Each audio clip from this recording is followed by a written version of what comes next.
세상의 모든 일들은 과학이 지배합니다. 우주 전체가 움직이는 것이 과학적이지요. 우리의 인체 구조 하나하나가 신기할 정도로 과학적이죠. 인간은 이 과학을 계산해서 이치를 발견하고 그 이치대로 실행하며 새로운 세계를 창조해 갑니다. 비행기를 하늘에 날게 한 것도, 배를 물 위에 뜨게 한 것도 인간의 창조 능력이지요. 참 우리 인간은 대단하지요. 그런데 여러분, 이 법칙을 만드신 분은 누구입니까? 그 엄청난 무게의 비행기를 날게 하는 양력의 법칙은 누가 만들었습니까? 그 엄청난 무게의 배가 물 위에 뜨게 하는 부력의 법칙은 누가 만들었습니까? 어쩌다 보니까 우연히 됐지. 여러분, 우연히 되었다고 말하는 것처럼 비과학적인 말은 없습니다. 우연이 아닙니다. 누군가 만드신 분이 계시기 때문에 그것이 존재하는 거지요.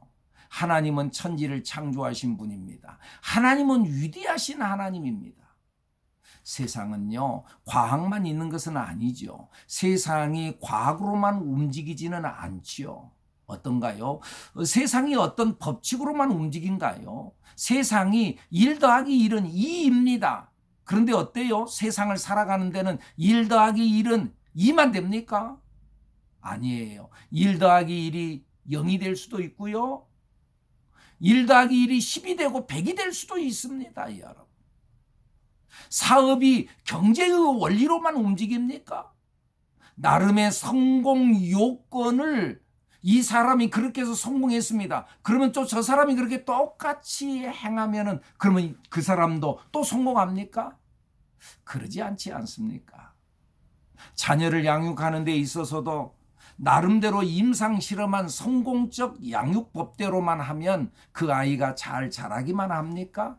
세상이 법칙대로만 움직이느냐 그 말이죠. 사람의 마음이 법칙대로만 움직인가요? 아니잖아요. 과학 너머의 세계가 있습니다. 과학 너머의 원리가 있습니다. 그것은 영적 원리이죠. 영적 원리의 기본은 하나님의 말씀이죠. 과학적으로는 안 맞습니다. 이치적으로는 이해가 안 됩니다. 뱀에 물렸는데 사람이 장대에 매달린 노뱀을 쳐다보면은 그러면 고침받는다? 과학적이지 않죠. 양의 피를 바른 집은 그 죽음의 사자가 넘어간다? 과학적이지 않지요. 근데 성경은 그거 말씀하죠. 출애굽기서 12장 3절 내가 애굽 땅을 칠 때에 그 피가 너희가 사는 집에 있어서 너희를 위하여 표적이 될지라 내가 피를 볼 때 너희를 넘어가리니 재앙이 너희에게 내려 멸하지 아니하리라. 이것은 과학이 아니지요. 이것은 말씀이지요. 이것은 약속이지요. 여러분, 천국이 있습니다. 그리고 예수를 믿으면 천국에 갑니다.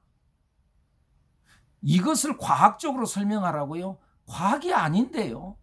그것은 약속이지요. 봐보세요. 아버지가 아들에게 내가 너에게 1천만 원을 주겠다. 내일 내가 주겠다. 그리고 진짜 주었습니다. 이것이 과학입니까? 아버지가 아들에게 1천만 원을 주겠다고 해서 이 1천만 원을 준 것은 그건 약속이고 아버지의 사랑이지요. 세상을 과학의 이치로만 보지 않아야 합니다. 하나님을 바라봐야 합니다. 특별히 하나님의 약속, 하나님의 말씀을 붙들어야 합니다. 그러나 여러분 혹시나 오해하지 마십시오. 신앙은 과학을 무시하라고 하지 않습니다. 과학의 이치를 정하신 분도 하나님이십니다.